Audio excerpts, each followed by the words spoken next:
And welcome back, ladies and gentlemen, to another recap review of The Emperor of Ocean Park, brought to you from MGM Plus. Today you have again myself, Lucas, my guy, Najir. What's going on this evening, sir?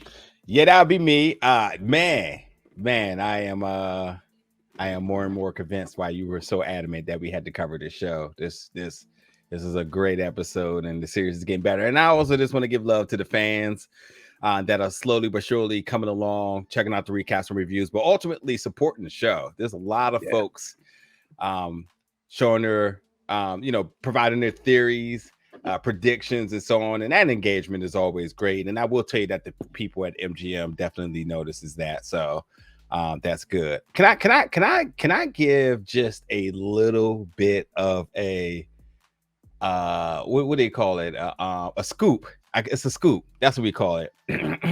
We all know that our other show that we cover, well, we cover a few shows with MGM Plus, but what I would say is the MGM Plus show, The Godfather Mahal, we do know that it's returning at some point. I have gotten word today that filming is occurring right now in New York. So surely enough, we should be able to be seeing a trailer, some photos or something. So for the folks that, may be hip to the epics, then turn MGM Plus, smash hit show, The Godfather Mahal, and that probably got you in the door to wanting to watch this, or even the folks that came from, because that's another amazing show under this banner. Just know that Godfather Mahal is on the way, and hopefully we'll be seeing something very soon from that. Hey, another show with Forrest Whitaker. I mean, you can't beat it. You can't, especially after this episode. Yeah, you definitely can't beat anything with Forrest Whitaker. Yeah, we'll jump directly into the episode as we are introduced again to a new timeline and our first real interaction with Abigail, which is the youngest daughter of the judge and Miss Garland, who passed away. But here we see her and the judge, 2003, as they're just talking about her future and her infatuation with John Edwards, who, trust me, this was an amazing callback for me because I forgot this dude existed until they brought him up in this show. I want to say it's a controversy with him that something happened, and I think it's him, but I don't want to besmirch his name if I got the wrong person. But I definitely do think I got the right person with some stuff that he became a naughty person. But what do you think about this reintroduction of Abigail to everybody? Because we've only seen glimpses from time to time of her, but this is the first true interaction we've seen with her and the judge. Yeah, there's really a lot to make. I mean, we know about essentially the tragedy or her fate, shall I say. We knew how important she was to the judge, so we know this was obviously going to be a bittersweet, some bittersweet moments and flashbacks with her. And then just to kind of emphasize where she's at in her life. Like, she's a high school senior, she's getting ready to go to college. This is a turning point in her life, and we see that she's really in this very short time, we see all of that really brought to us right at our doorsteps. Like, we see her, she's trying to figure out what college she's going to go to, what she wants to do for herself outside of what her dad wants her to go to, wanting to appease her dad, but also standing up for herself. Honestly, how they wrote this character in such a short time, she's a little bit of all of them. Because at one point I said, I was like, wait, is this Mariah? But I was like, no, because this is Forrest Whitaker playing the judge. It wouldn't have been Forrest because of just the ages, as we know from last week with young Tal. So I was like, is it Mariah? But you see Mariah in her, and then you challenging him, but then you see Talcott, where she clearly was the one that he felt she was going to be the one. You didn't even see, there was never a moment of even disappointment with her. Even with her wanting to chase her own ambitions, he was still proud. So I'm like, oh man, they're really setting us up for the fields here. But I think they did a fantastic job in such a short time showing where she fit at in terms of the siblings, where she fit at in terms of her relationship with her father. Just you know, when somebody passed, where they always talk about they had so much more life to live, but they also did so much in the time. You even felt that about her. You like, nah, this was an accomplished young lady who really had it all set for her, and she was getting ready to just get interested into her dating life and chasing this boy, you know. And I'm sure after that would have started to get down the road of like autonomy and whatnot. But like you saw her really develop into something that could have been special as an adult, and they gave us all of that in such a short time. So I was really locked in because I knew this was obviously going to be not only just a pivotal part about understanding the judge and his motivations, but everything else that we've been chasing in terms of the arrangements, in terms of the scrapbook, in terms of all of the clues left behind. We knew it was all going to circle around her. And not only just that, we obviously was going to have to get some indication about why Addison's reaction was what it was. And all of that came to fruition in this episode. So they started this off right on the right foot with this. This is a crazy episode 7, dude. They're clearly loading up to finish off everything shortly. I mean, at this point, I read the book, I kind of know like where we're going here, but it's still a good watch to see it. As next up, we go from 2003 to the present time with Tal as he's going through the scrapbook. Key part here about him going through the scrapbook is that certain 2 pictures of also victims that was in the judge's scrapbook, and both of them had Excelsior written above their photo. This leads him to call Uncle Mel to find out about one of the dead children, who happens to be a daughter of a senator. What do you think about this reveal that, wait a minute, not only are these other kids killed in here, but one of them is possibly from a very powerful figure here? I ain't gonna lie. The moment I saw that, the first thing I thought was like, "Oh, we about to get Bumpy showing up now." Forget the judge. Like this was the scrapbook was probably the least of the terms they could use here. This was a hit book. I instantly knew what this was, and Excelsior, I still haven't been able to put together what that's an indication for. And I can't wait to whatever that revelation is going to be in terms of the story. But I thought like no scrapbook here, no, not at all. This is a hit book. And the moment they said somebody powerful, the first thing I thought was like, oh, this was what they call, if anybody's watching House of the Dragon, you know, essentially they said a son for a son, or in this case, a kid for a kid. And I was like, it's very coincidental about their deaths being in there, and the nature of their deaths, which is identical to the nature of Abigail's death, which kind of makes you wonder, like, oh, wait a minute here. What the heck is going on here? Ain't no coincidences here, except for how they wanted to be framed. Exactly. But speaking of how people want things to be framed in coincidences, we have Mariah attempting to be a mother next up, as she attempts cosplaying as a mother. Hey, that's all she's doing at this point, Joe. And she attempts to make her kids breakfast in the morning. This is just her trying to get back into her regular life. I think this is her trying to say, like, hey, I'm done with chasing everything. I just want you to know that I'm here. And we see just the back and forth between her and Howard, down to her apologizing for everything to Howard. Do you think, or did you expect this turn after last episode from Mariah? I'm not gonna say I expected it, but it makes sense to her reaction, because there's nothing genuine about what's happening here. This is all a measure of her being bitter. And a lot of people do that. I think at times where people get criticism, especially criticism that cuts as deep as this one did, people decides to cosplay an instant reaction to it instead of actually receiving what the criticism is and actually working on it. You know, she took it's like, oh, so y'all said I'm this, and that's what she wore on her forehead in every interaction. Every single person that had provided her criticism, that's the first thing she threw back at them. I can't remember the exact words there, but you know, everything that Tal said, she repeated it back. She tried to echo it in terms of why she's doing what she's doing. And then the white lady, everything that she said, she also said it back to her, and she was like, "Oh, you play too much." But yes, she was in her feelings. So No, by no means did I did not expect for it to be this, but it does make sense.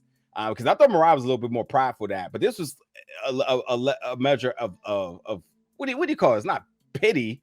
It is kind of self-pity, but it's also damn petty too for her to kind of respond in the way she did and thinking I was supposed to convince anybody, especially her husband. Like, he got played and he's been trying to like keep the family together, protect the family, and she's out here cosplaying as a mother just for the sake of trying to prove Tal wrong. That's wrong, man. That's absolutely wrong. That's all it is. Hey, what we say, it hurts the most from the people that you love because they know you. So she like, oh, you ain't gonna tell me I'm just gonna hide in my mansion with my rich white husband and all this. I'm gonna show you just how good of a mother I am, and I'm gonna try to do everything humanly possible to be in my kids' life, and I'm going to piss them off as much as humanly possible by attempting to do so. But next up, and here I'm staying in 2003 because we have one scene and then a follow-up scene from 2003, and in between we'll go back a little bit. But the next up scene in 2003 is the judge and Abigail, as she kind of disappoints him in a way, as here she just tells him, hey, I want to go out with my friends. And we see just how protective, and I think that's the key element, and that's why this scene is important. We see how protective the judge is of her. Yeah, in that scene. That's what I got. I think we saw disappointment with Tal. But this, I think she can do no wrong. This is truly his baby girl. She's the one, you know. And in every relationship, in every family, the father has the one. It is what it is. You know, siblings understand that who's going to be the spoiled brat, who's whatever. I mean, they ever throw around the word mistake at times and whatnot. But like, she was the one. She was the prodigal child. So yes, it was full blown protection. I mean. At the end of this episode, we see that he would exercise to any extent on the name of Abby. We'll just say that, you know what I mean? So yeah, I think it was kind of because I felt like, you know, and you tell me what you think here. I felt like he felt that they had that trust, that bond together, that he felt that he was the cool dad.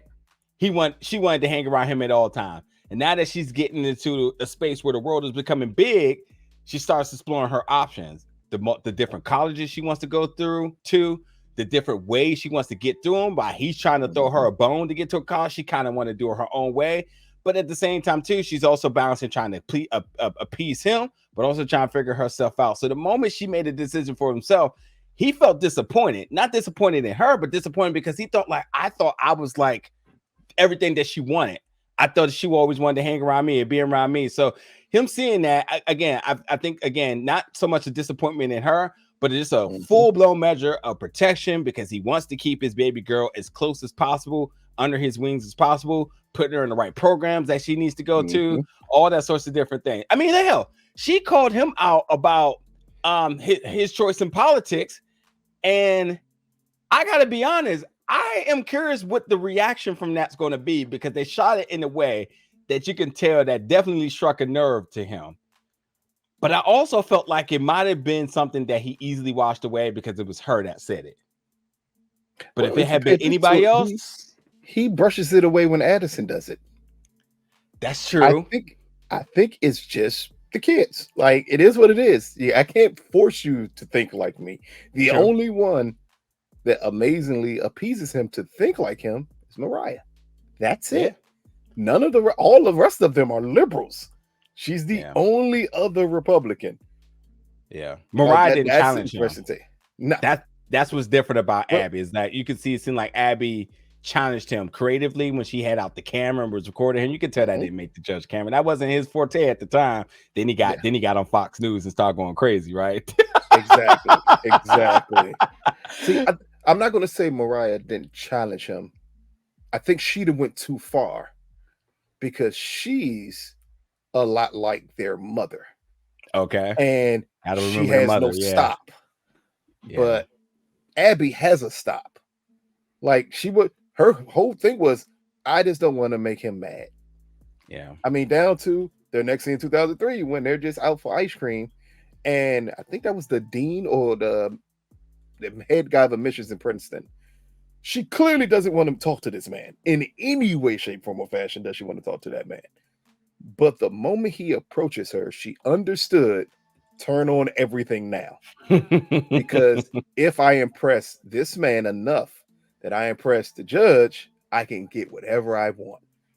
And that's what she pulled off here. And I think and I'm gonna leave you go too. from the overprotective dad to the one who gleams.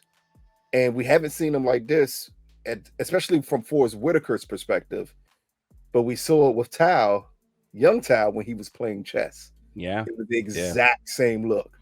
Yeah. Of like, I can't believe my kid is doing this. So again, you just get two different sides of the judge, and we get to see them both through Abigail, exactly how protective he was of her, but also how extremely proud he was of her, because he kind of knew, like, I got one here. I gotta tell you something funny. When what was he? He wasn't a dean. Who was the guy you just talked about that she had to impress? I think that was the head of admissions for Princeton. Yeah. When he crossed the street, I definitely held my breath, because I said, based on what we know this episode, I swear on everything. I said, this dude about to cross the street and get hit. I swear on everything. Just by everything that was happening so far. We are clearly in Martha's Vineyard, because he gingerly crossed the street. Anywhere else, a car would have sped up when they saw him cross. Yeah.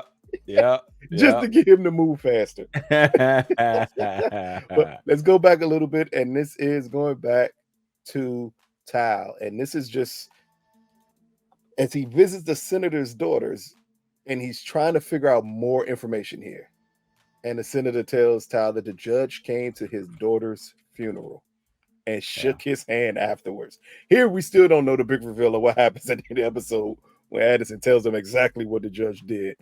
So just from here, what did you think about this meeting with him and Tal? And Tal asking him, do you know what Excelsior means? And him being completely thrown off by that. Yeah, I was sitting there thinking like, all right, hold on now. So the father went to a funeral here. That's some gangster shit. After that, I turned off my mind about everything else. I just was, as soon as I said the dad went, I was like, oh, that's some gangster shit right there. I already knew what time it was. But yeah, again, we're still on the chase of trying to understand what Excelsior mean. And based on how these episodes have been kind of being played out, shall I say, every time we get some random white guy having a meet with Tal, there's really no information that comes from it. So I didn't think anything different from this. I was just like, oh, here we go. One of those just random little moment that's just in there, give you just a little bit of a hunch for something, but there's no answers that's going to be found here. Don't worry. All I took from this information was that, they're taking this hip-hop connection all the way through, because the moment you told me the judge showed up at that funeral, it's a song, and I know this is random as heck that it popped in my head. It's a song called 22 Twos by Jay-Z. And this is off his first album. And he said, walk into your wake feeling sarcastic, look at your casket, and I'm saying, look at him still sleeping. Like, it's like that's all I was thinking, like, because that's a hell of a move to show up in that atmosphere to that funeral, knowing what you did, and you still like, oh nah. I need to make sure you're dead. To make sure you don't pop out that casket being happy and shit after what you did. But next up is, again, Mariah continue her cosplaying. This time she's dressed up as Dr. Doom as she drops Malcolm off at school and volunteers for a school project. Again, this is not much to talk about here. This is just, again, her attempting to acclimate herself back to being the housewife and trying her best just to distract herself from thinking about anything to do with her dad. And that's the key part here. It's just a distraction. That's what she wants to do more than anything else. Next up is Tal. And again, this is another thing when he finds out that he spoke at both kids' funerals. I think, hold on, make sure I get this right. Yeah, that he spoke at both of their funerals here. This is when that piece of information came out. So at this point, it's just Tal going through we're going to call it a burn book at this point. That's exactly what it is here. That's him just piecing together things of this book to attempt to get a story and see if it leads to the arrangements. That's the whole purpose of him going through this book here. Yeah. Next up, we go right back to 2003. And this is just Abigail finally getting away from her dad, going to hang out with her friends. And here we find out the main reason she came back was to hang out with a boy Yeah. who happened to leave her hanging and left to go to New York as she arrived to Martha's Vineyard, which means that she had to miss him. No, because they're in Chicago. So they're not even in New York. Yeah. But here we just get to see her interaction with her friends here. Yeah. And the first time we get to see Javon and Bethany. Yeah. And it kind of feels random when you just pan to this other interracial couple who we knew nothing about. And the camera focuses on them like, no, you need to remember who these two people are. At the same time, she meets a new kid named Marcus. I don't know where that's going to lead to, because again, you putting a lot of emphasis on characters and you don't do that for no reason here. Yeah. You kind of know why the emphasis is on the other two characters. Now you got to figure out why is that emphasis on Marcus. Next up, we go right back to the present time, and this is Tal arriving home to find Uncle Jack in his house. This is one of the big moments of this episode because it reveals something that we did not know ahead of time. And he asks Tal again for the arrangements. Tal tells him, I'm still looking for it. I don't have any of this information yet. But he says, I have this scrapbook. And he lets him know what's in the scrapbook. And Uncle Jack tells him that has nothing to do with the arrangements. We got to talk about this, though. We definitely got to talk about this. Yeah. And then he brings up, well, if you're here to protect me, how about you get Foreman off my back? And Foreman is the other fake FBI agent. And this is when Uncle Jack tells him that man was discovered washed up on the shore 10 days ago. If anyone's following you, it's not him. But again, he throws the same warning that he's constantly been throwing at Tal. You need to find these arrangements before it's too late. What do you think about this entire discussion with them, especially pertaining to the scrapbook and these arrangements? Yeah, Uncle Jack, he pulling his Thanos here. He's tired of sending the goons to get the job done, so he had to show face to just let them know how serious he is. But understanding what we already assume what the scrapbook is and how important the scrapbook is, because the scrapbook was supposed to be discarded and actually was kept, and there is value. There was emotion from it. There's obviously some significant things in it, and we know by the earlier of the episode that this was tied to some deaths, coincidental deaths, should I say. And Uncle Jack, considering that there's deaths involved, and it obviously was important because it was also instructed to be discarded and it's here. The fact that he doesn't care tells you that if we thought this was a big deal, these arrangements and again, I think the arrangements really has to do with something monetary. I think it has to be bank accounts, transfer numbers, all those sorts of different things. At this rate now, I'm at the point where I'm ready to, when you're playing Wheel of Fortune, when it tells you, do you want to solve the puzzle? That's where I'm at with this now. I think I got enough things in there. I bought some vows, and I think Uncle Jack is trying to catch his payment, and he's trying to get out of Dodge. That's what I think it is. I think Uncle Jack knew what was up with those deaths. That's why he's like, I don't give a hell about it.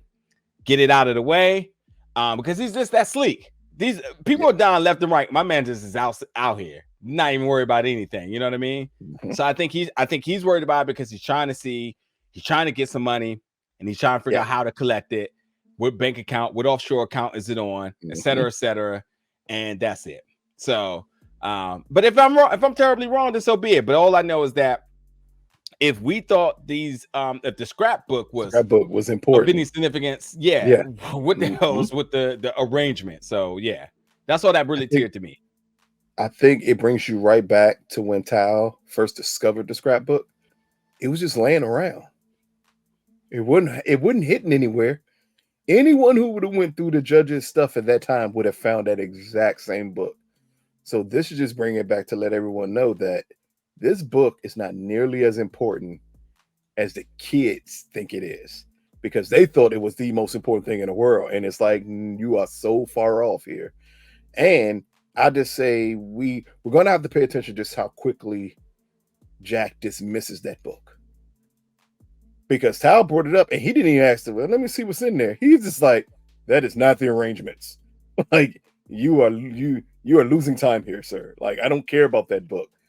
But then that tells you that maybe he knows something about it, and that's why that's not a big deal to him. Yeah. So Yeah. again, it's amazing that at this point in the show that you have eliminated a huge red herring to people, which is that scrapbook. Yeah. Because that Yeah. scrapbook was holding people hostage here of finding out exactly what the heck was that book about.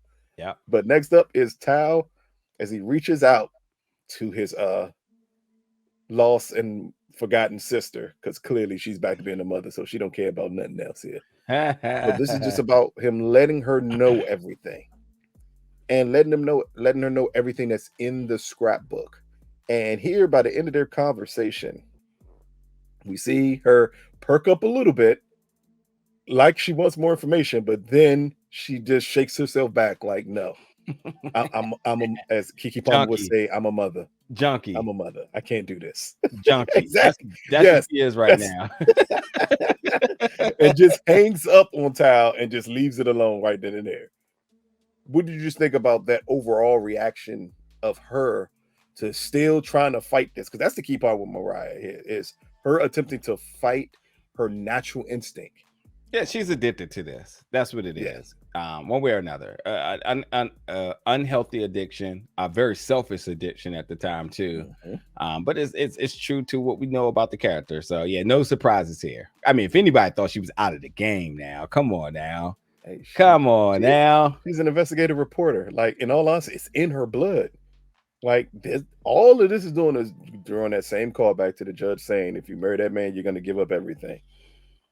And it's finally coming to fruition, and she no longer wants to give up everything because it has to do with the person she loved the most. Yeah. So now she needs to get this information. But next up, we go to 2003. Nothing to talk about, just Abby. And, well, it is something to talk about because the importance of the bear here that Marcus wins and gives to her. As we see later on in the episode, just the significance of that bear with her and the judge, which is hilarious that she named the bear John Edwards. Again, it's absolutely incredible that she did that. But next up, a huge scene here is Tal as he corners and approaches Addison about this scrapbook here. And again, this is Tal. It feels at this point like he's just reaching for straws. He needs to feel that this book is important. And Addison here kind of dismisses him and refuses to even talk about the book.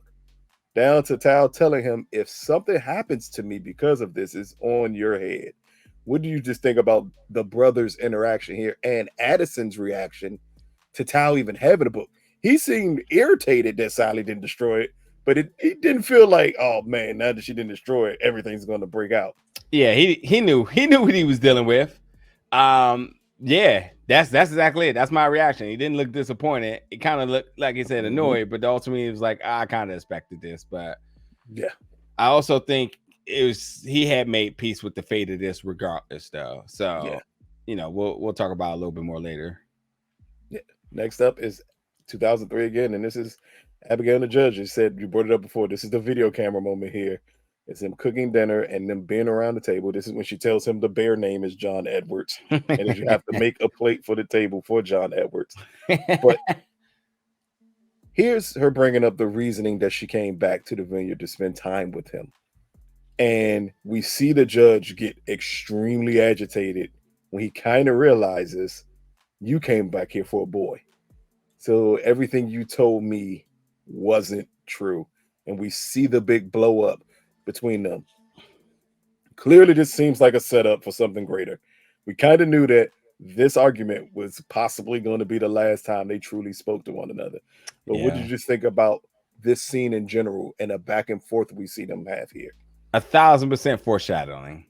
We know how this story is written every single time. So yeah, big argument. This was their motivation for her to go out and do something she's not supposed to, and it will Mhm. end up being the demise of or be or end result or fate of her life or some sort. Yeah. So yeah, no surprises there. Yeah. Next up, we go back to the present time, and this is Tal having his white woman moment in every horror movie when they decide that just because you see someone following you, that means you should run out your house and chase after them. As he's researching the scrapbook, and he notices the Audi that has been following him every which way but loose, and he decides to run out his house to attempt to chase down the Audi. It's not much here to talk about. This is just Best Tal's decision of his frustration. life. Best decision of his life, my brother. Very proud of the actions he made here. All that. Next up is the breaking of Mariah. That's what we're gonna call this whole section here. As next up, we see her during a meeting, a PTA meeting of some form. She ends up getting a call from or calling the inmate, the one who was accused of killing Dr. Pastor Reverend Brown. Still don't know which one it is of him at this point. But here we just see just how distraught she is that she can no longer protect him. And now his thoughts about her are creeping into her head here. What did you think about this? What did you think about her bribing the CO 3 months salary just to get the ability to talk to him? She back, baby. The first thing I thought was like, oh, this is going to be an argument in that household here. As soon as she said, what's the route number? I was like, oh boy, she is back. And that didn't take long at all. So, you know, addict's going to addict. And that's exactly what she did. She relapsed so quickly here. and shout out to that CO who understood, if you're willing to give me 2, you're probably willing to give me 3 months of my salary. What it's called. It's negotiation 101. The moment you tell me 2 months, that's your starting bid. Yeah. Because you'll go higher. Because you want this too bad. Yeah, he's fired too. He's fired. If y'all don't know that those financial reports that they get done, they're gonna be like, huh, things look a little beefy right here. Reports. The phone calls are taped. You called it too.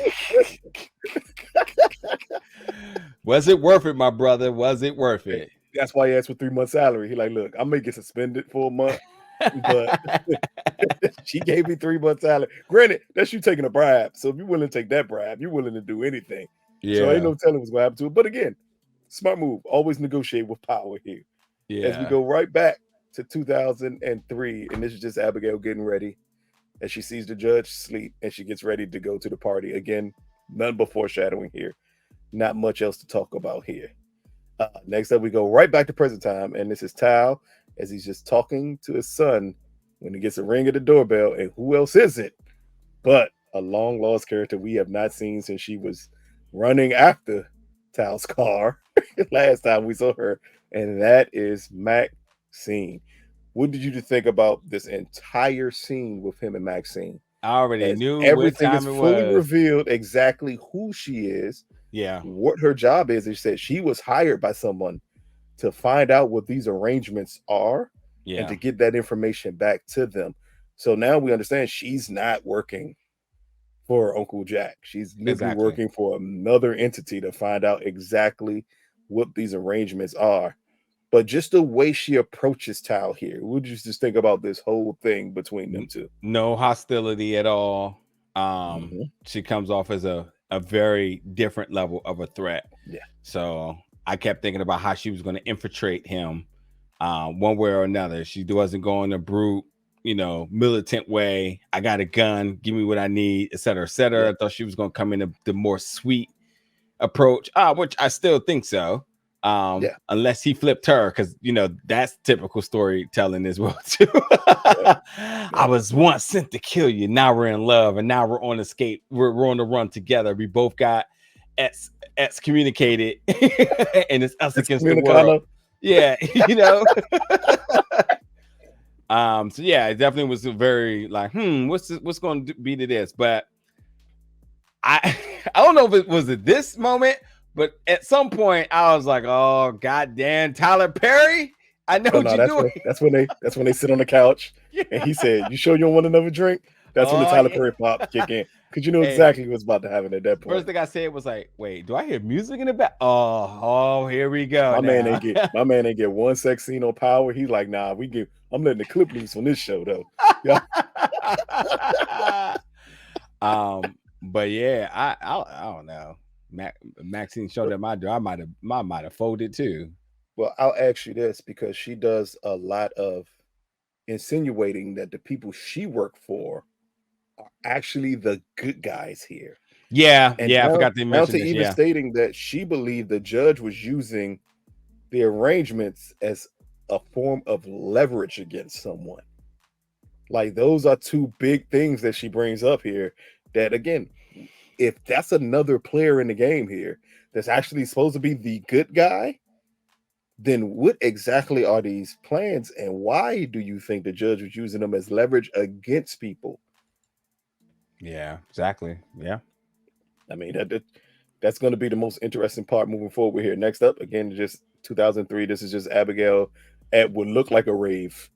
Because I'm sorry, I know like parties in 2003 was crazy back then, but this looked like a rave. I ain't know what was going on here. I swear I heard some dance hall in there somewhere though. So I think it was some Sean Paul. I think I heard there.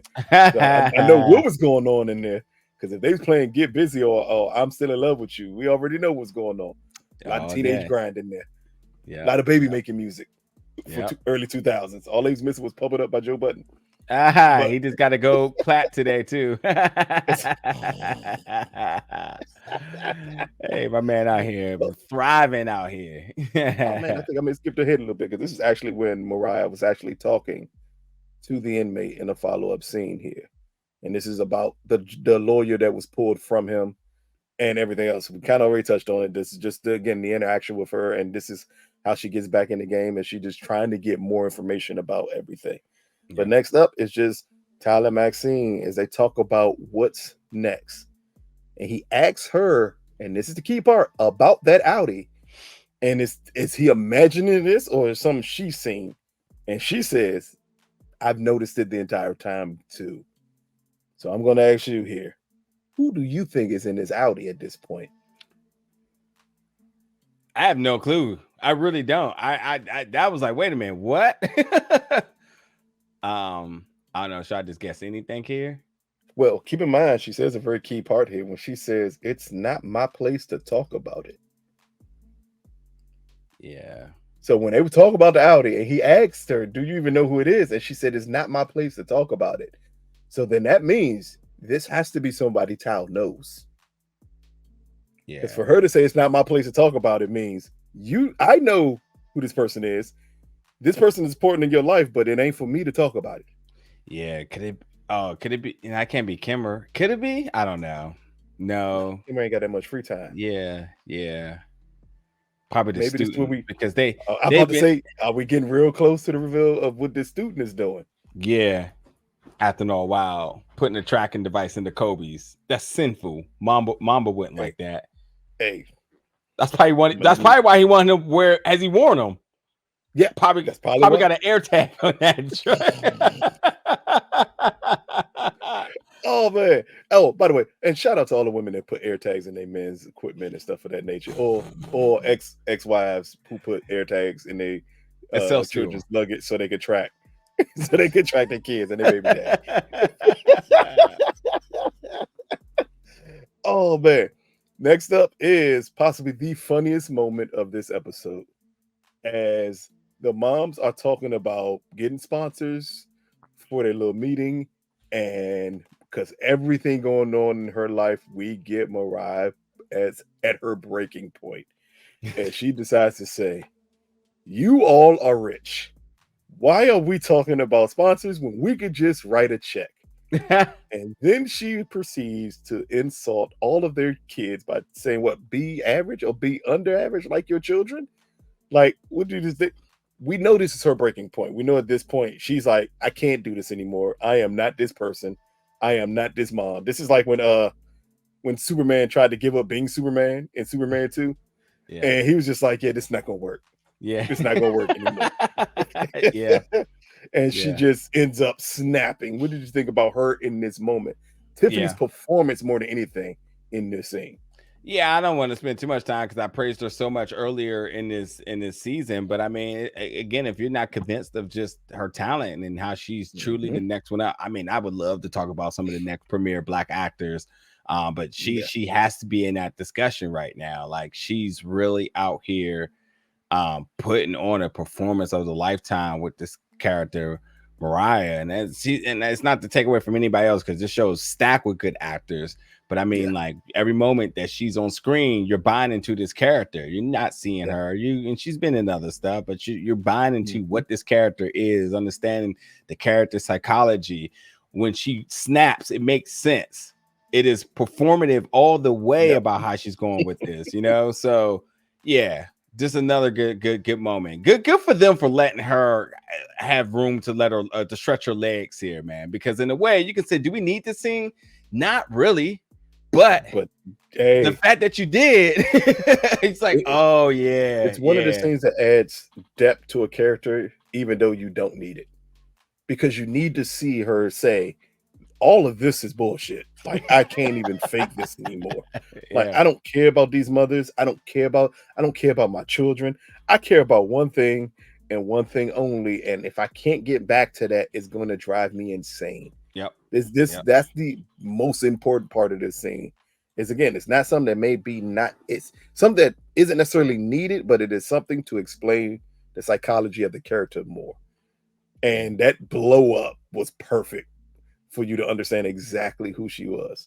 But next up, we get the Tyler Perry moment that we talked about earlier. And as it's just them on the couch as dinner's over, and Tyler says, we got another bottle over there. How about one more drink for the road? No one does one more drink for the road. You getting cheeks the moment you say one more drink for the road. Nothing here to talk about except for, this whole show we've been focusing on Kimber cheating on Tal, but Tal's been flirting with Maxine from the moment he saw her. I ain't gonna give you that. He definitely what's the word?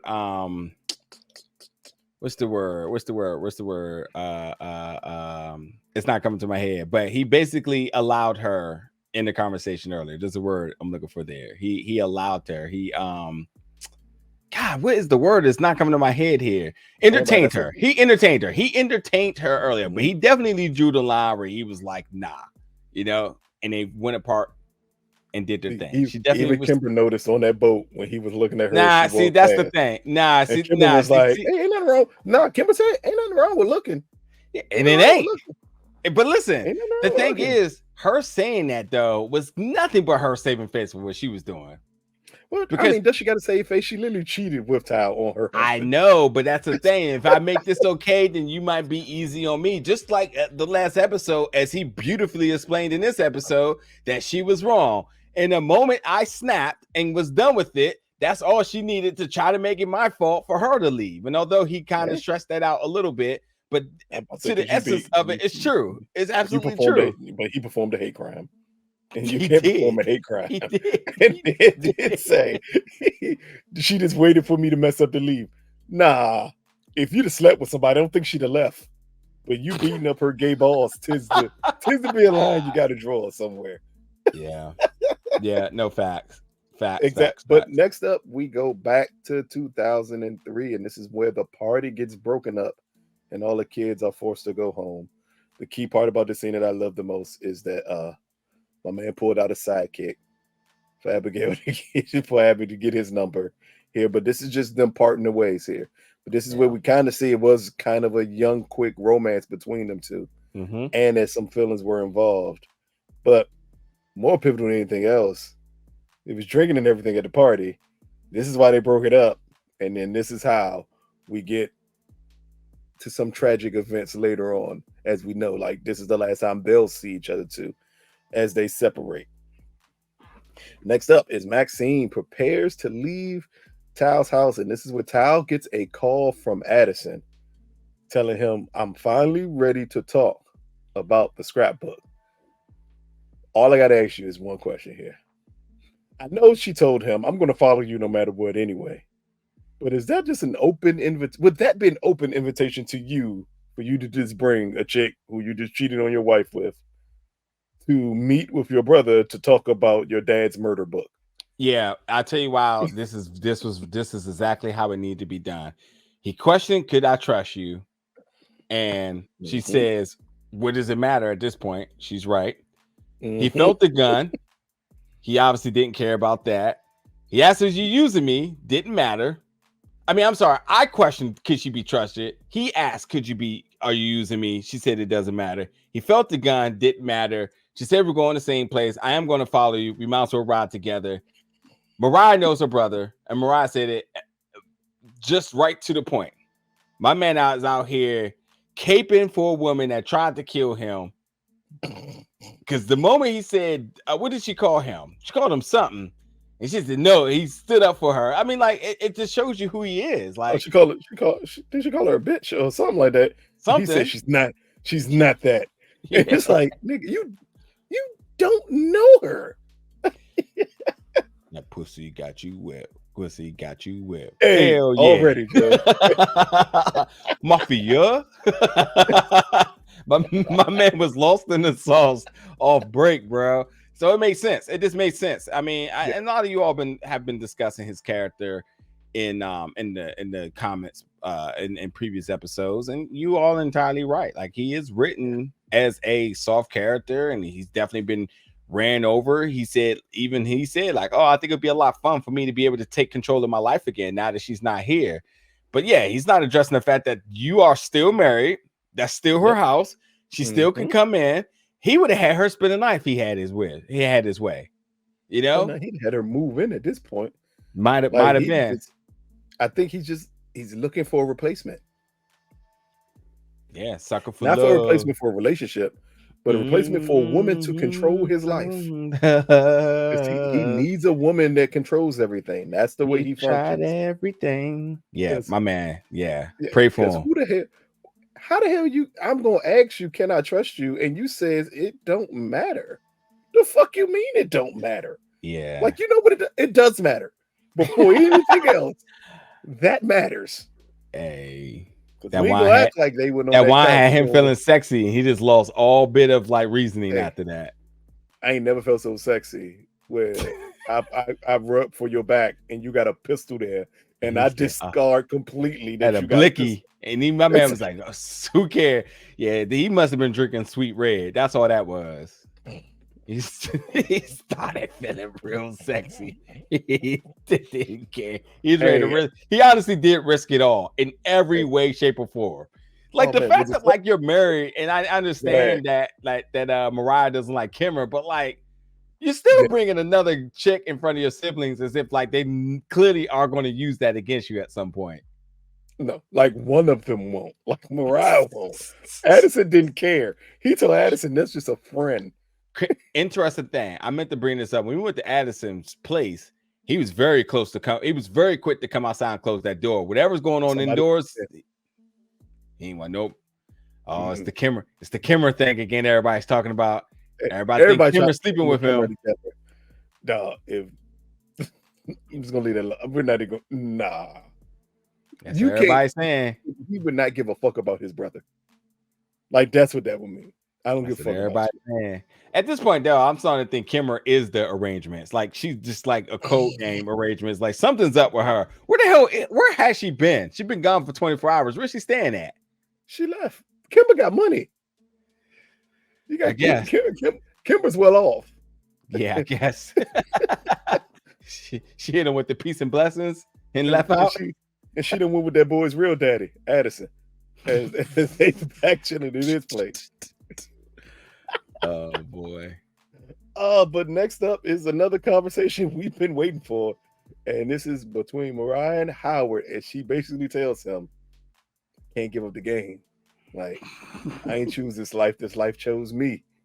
So I can't get this up, man. I tried. But it keep I ain't asking. Me. I'm telling you. Me. Yeah, you're right. Yeah.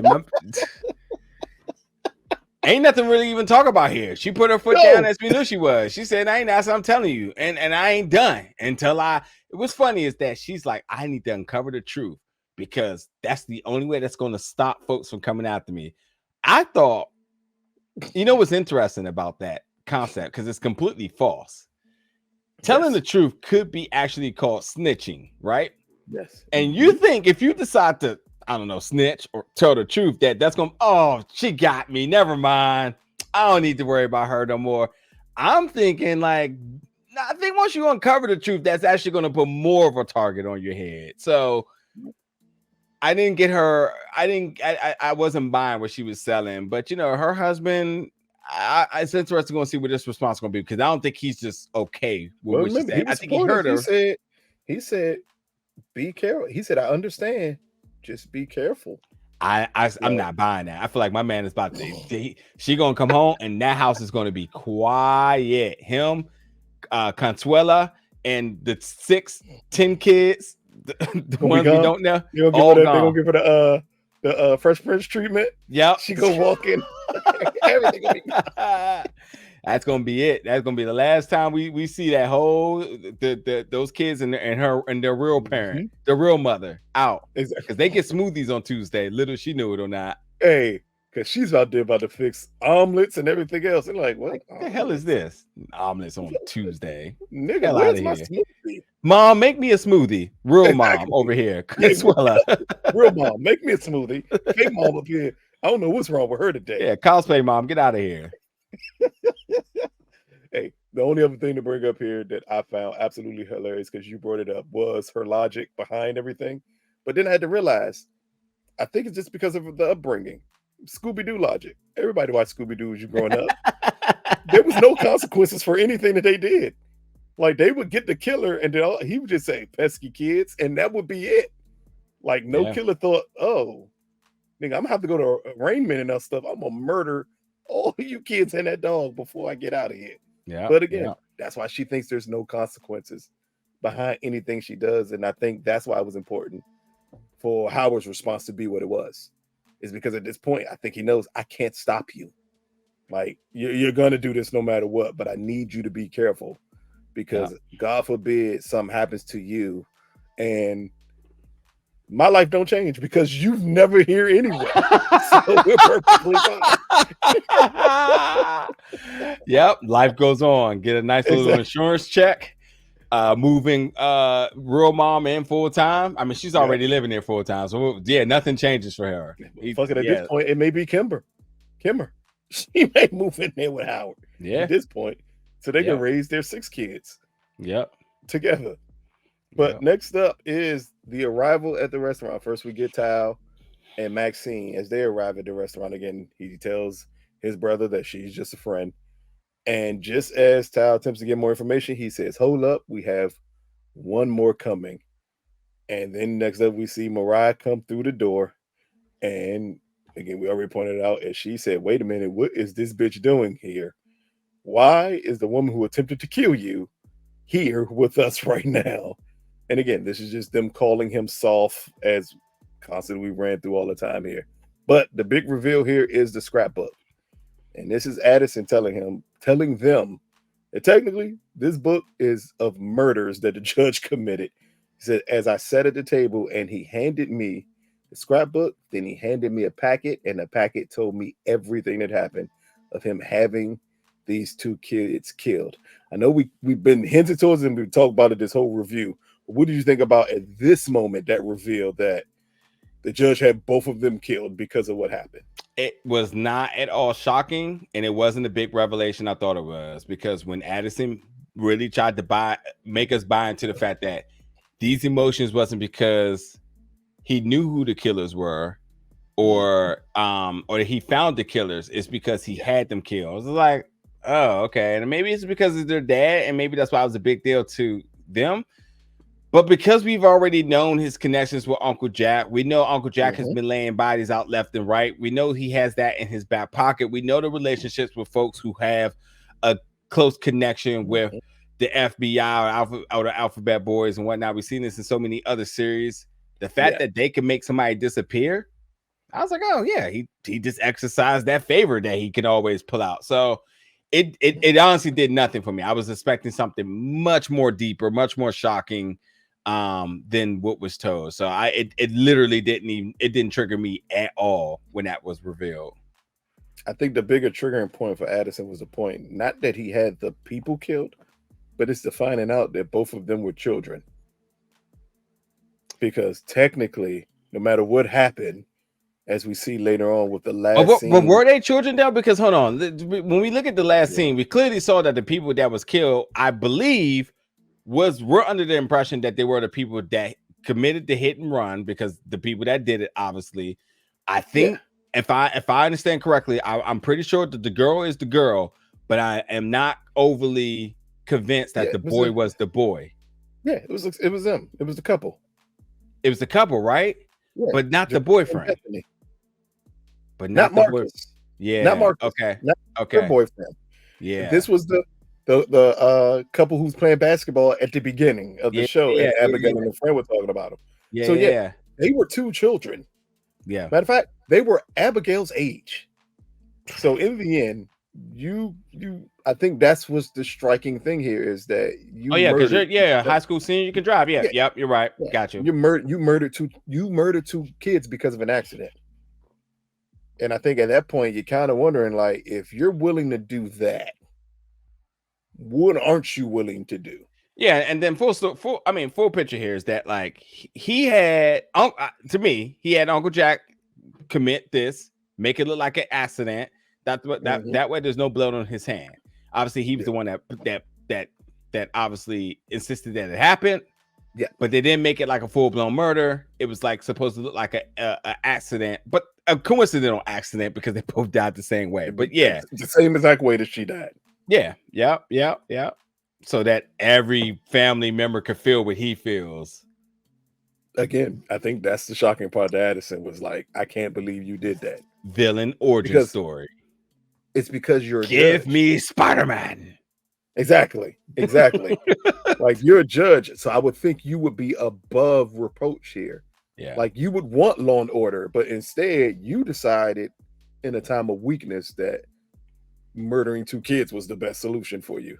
Yep. I mean, I'm not saying you're wrong, but I think that was the shocking part with Addison. As the final scene, as we close out the episode, is we get to see, unfortunately, the murder of Abigail. Well, not murder, but accident that led to her completely death. Brutal. Yep. Yeah. And we kind of see, like, it was just two people driving, and they just did not. Nope. And there's nothing we can do about it at this point. I mean, I will say this though, to wrap up, that I thought the final two scenes were shot. I love a good diner shot. It's always one of my favorites, like the Euphoria dining special that they did with Coleman and Zendaya. Was one of my favorites of that entire series. It was just shot so beautifully, and obviously you have two fantastic actors there. Coleman is literally, we talk about premier actors again. I know he's been on the mark the last 2 years, but hopefully now he's a household name. But I mean, there's always been glimpses of greatness with him. So if you haven't seen that, go back and watch that special, because it's a masterclass of acting. But I love a good diner shot. But then I also did like this very eerie shot of her walking home, as somebody who loves a lot of murder mystery and true crimes, that when they do the reenactments, this is kind of how it looks. So it is eerie because, in the fact, it's not a reenactment, but because this is actually the series, you're actually seeing the murder kind of committed in real time, should we say. The only thing I will say that was a little disappointment is her not having the wherewithal. I mean, she's brilliant, and I would imagine that she has some measure of street smarts. Her being out in the middle of the street at night and picking up her stuff, it is one of those kind of a crazy thing. It's one of those ones where if this was like an unsolved mystery, we would not be sitting here saying, I think this was truly an accident. We would instantly revert to it being a murder, because why would she be out at late like that? Why would she be walking home by herself? The guy that she was with, why didn't he simp up and walk her back? I mean, I was thinking about all these different things. It's like, I ain't gonna say simp up because that's not right. He should have manned up and walked her back, because he was head over heels for her. You know, if you think about it, though, that was his first time ever meeting her. Still, I mean, listen, we've heard crazier stories here, right? So, I mean, I'm just thinking all these. They give a stalker vibes to her. That you want to do what now? Man, no. dudes do it, man. I do. You seen it? I'm not saying they don't. Oh, okay. It's a bunch of you niggas out there, but like, not you as in me, but you as in character. Yeah, you as in the show. Yeah, Joe. exactly.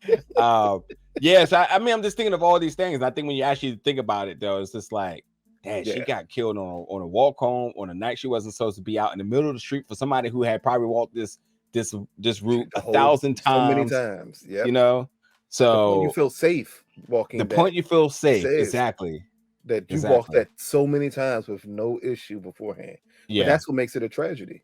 yeah. Is that The- we see now that it was clearly just an accident. But again, what led to everything that happens afterwards is the key part here.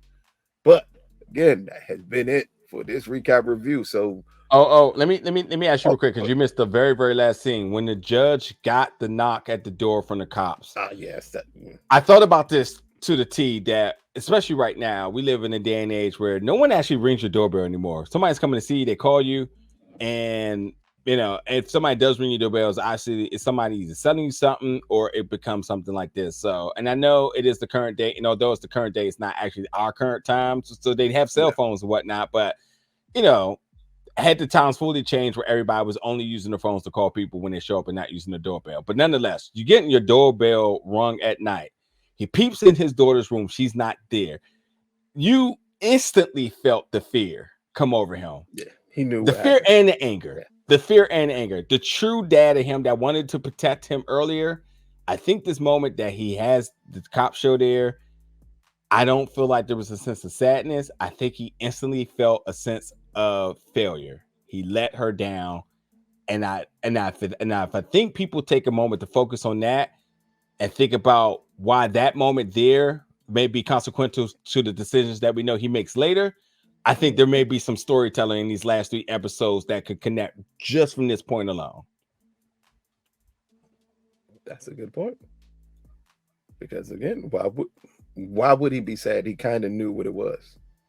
He You're not absolutely knocking did. on my door for no reason. Absolutely did. Not At in the middle of the 1,000%. night. Yeah, No questions. yeah. No questions at all. Like He already I knew what know it what this was. is. I'm praying it's not that, but I'm not crazy enough to think I don't know that's what it is. But Yeah. again, quick question for all the audience here. A couple of them actually. First, what do you think about this new situationship between Tal and Maxine, and More. where's this going to go? Because it's actually a key question that Tal asks during this episode of what's next with us. And he's not talking necessarily.